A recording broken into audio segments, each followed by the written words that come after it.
Alright, what's up guys? New deck profile today. Today we are doing Blue Eyes. There's a ton of new support for Blue Eyes, or what I call, like accidental support. We have the Arch Nemesis monster, which is actually searchable off of Melody. We have the new Chaos Emperor Dragon that just came out and is readily available to the public. And then we have a bunch of brand new going second cards like Forbidden Droplets and Triple Tactics. Stuff like that. So this is actually a going second Blue Eyes deck. I haven't made a going second version yet. I've only made mostly, kind of going first, set up a board and win that way.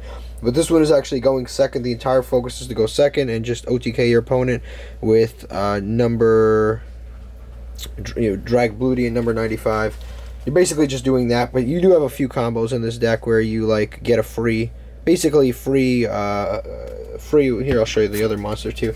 You basically just get a free access code talker and then you pop your opponent's cards using stuff like needlefber. It's basically all free stuff off of just a few monsters. But we play 3 of the original Blue Eyes. Play your favorite artworks. Those are mine.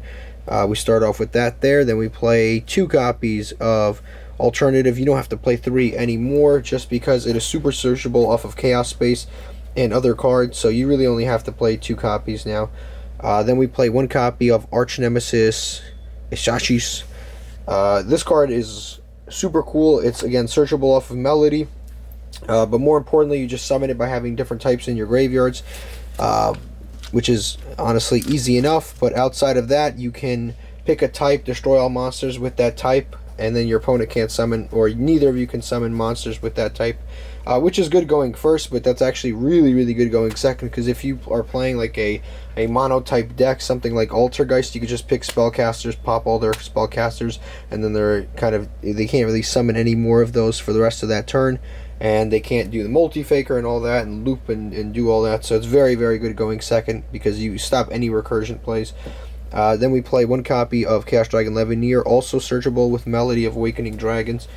We've got the Chaos Emperor Dragon of Armageddon. All of these cards that I've showed you are searchable with Melody, and almost all of them are searchable with the Chaos Space, which is all really cool.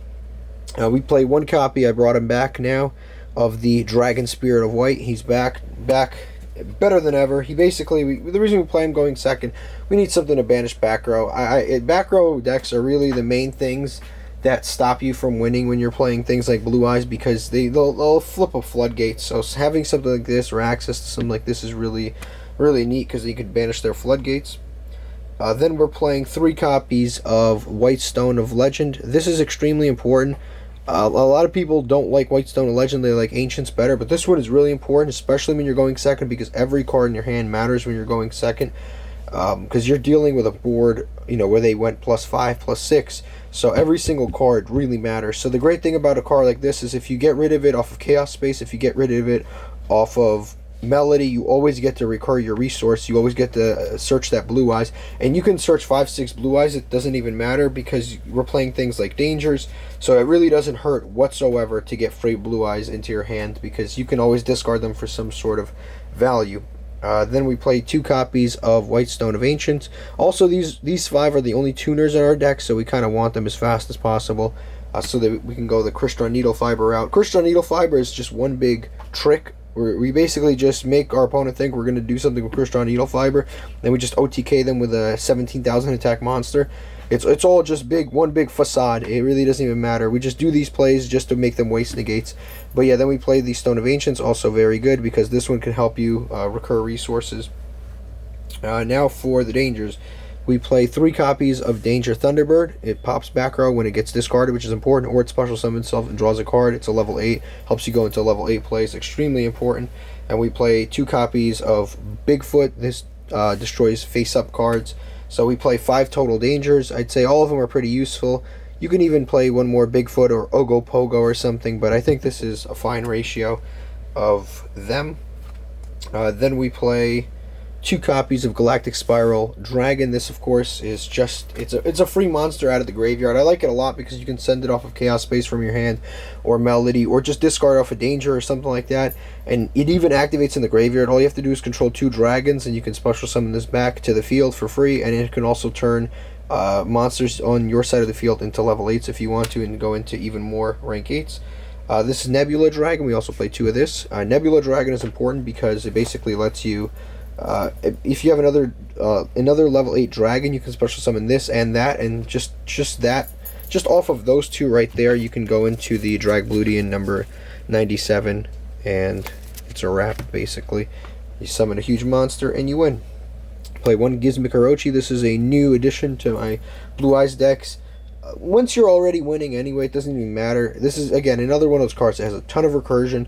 You can just banish 8 off the top of your deck. It doesn't even matter. You throw a level 8 monster on board. You can even activate it during your opponent's end phase if you're going second, and then you can special summon this. We don't go through our entire deck. We don't have any specific cards that we definitely have to keep in our deck. So banishing 8 isn't really that big of a deal. 1 copy of Dragon Buster for the lock. 1 copy of Mecha Phantom Beast O-Line for the combo. So we've got all that. Now for the spells, we play 3 copies of Melody of Awakening Dragons to search everything we need to search. We play 2 copies of Chaos Space because it is a very hard once per turn, so it's annoying to draw multiples, but we got the Chaos Space. Then for our Recursion Spells, we play 2 copies of Return of the Dragon Lords, 1 copy of Monster Reborn, just, generic recovery plays. 3 copies of Trade-In. Trade-In is like a super good card in this deck because you can trade in, Bigfoot, Orochi, any of those cards, and they give you added value. But yeah, Trade-In definitely a must. All level 8s. Now for the brand new cards, we play 3 copies of Forbidden Droplets. Can't tell you enough how amazing this card is in this deck. The thing is, you search so much in this deck that you end up getting, quote-unquote dead cards. You get copies of Blue Eyes, you get copies of Stones, you get a bunch of extra monsters that you maybe aren't even planning to use, so you can just hold this in your hand. As soon as they try to negate anything, you can just activate Forbidden Droplets, and then get rid of either Blue Eyes or Stones. And remember, when you discard, when you send a stone to grave, you're going to search, so anything you send to grave, you're just going to recur for free anyways. So you can send some stones, and then negate a Warlord Savage Dragon, and then just add another Blue Eyes back to your hand, so it doesn't even matter. You recur the resource. It's really, really, really good in this deck. Play 3 copies of Triple Tactics Talents. This card basically, whenever your opponent activates any kind of monster effect, and you're going second, so they will activate something, you get to take control of one of their monsters to help you OTK, shuffle away one of their cards in their hand, or draw 2 cards. All 3 effects are really good. Normally you'll just draw the 2 cards, and then we'll play 2 copies of Lightning Storm because it's important to get rid of back row. I'd be playing Harpy's Feather Duster if I could, but I cannot. Now for the extra deck. We start off with 1 copy of Formula Synchron. This card just basically helps you draw off of the... It's a quick combo that you do off of Crystron Needlefiber. But basically it just allows you... It's just a big long combo that helps you draw an extra card and gets you a... it just basically lets you draw an extra card and gets you a access code talker at the end that pops 3 monsters. It's really easy combo. Metal Marcher is needed for that combo, so we play 1 copy of the Metal Marcher. 1 copy of Linkuriboh. This is... You don't particularly need to play this, but sometimes you can just normal summon a stone and then link it away, search a Blue Eyes. So it's good for that. We also play the Relinquished Anima. Literally does the exact same thing as Linkuriboh, but it is better going second because they can steal a monster. It's very good going second, actually, because it can basically bait out a negate, and anytime you can bait out a negate, it's a good thing. Play 1 copy of Union Carrier. Union Carrier is imperative if you happen to have to go first. Sometimes you get to an event and you play against something like Cyber Dragons and they make you go first.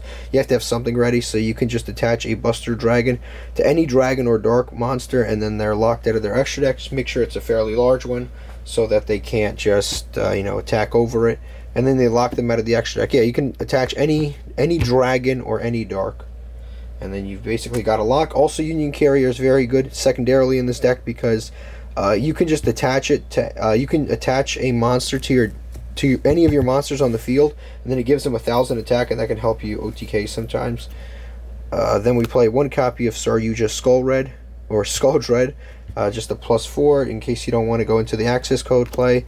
1 access code. This card is insane in this deck because you basically just banish dead Link monsters in your graveyard, and then you can pop cards and your opponent can't respond. On top of that, it gains attack equal to their Link rating. So this will usually have either 43 or 53 whenever you go through that full combo. 1 copy of Crystron Needlefber, because you need it for it. 1 copy of Mecha Phantom Beast Auradon. This, of course, we don't even use that. We don't even use any effects. We literally just use the name. 1 Link Cross. 1 Drag Bludian. 1 Titanic Galaxy. 1 number 100 Dragon. 1 number 92. And 1 Galaxy Eyes Photon Lord to play around the Nibiru. Real quick, people always ask, use the number 97 in order to summon the number 192, because people always ask. Anyway, basically this lets you detach a material and then summon a number monster and then use another number monster underneath. And basically what you do is you just summon the number 100, and if you have Drag Bludian on the field, he's rank 8, this is rank 1. If you just summon this off of this, summon this off of this, you basically have a 9,000 attack monster. So you just attack usually for a game. After you do all this other stuff like Lightning Storm and all this other stuff, you just leave their 1 weak monster and attack for game with 9,000 attack. If you manage to summon the Hope Harbinger on top of that, then this thing has 17,000 damage. And sometimes you can Union Carrier, and if you Union Carrier, you could just attach any monster to this, and then it'll be 17 plus 1, so it'll be 18,000 damage just off of that. And if you summon Saryuja, it's 18,300, but it just keeps adding and adding and adding and adding. And that's about it. But thank you for watching, and have a good day.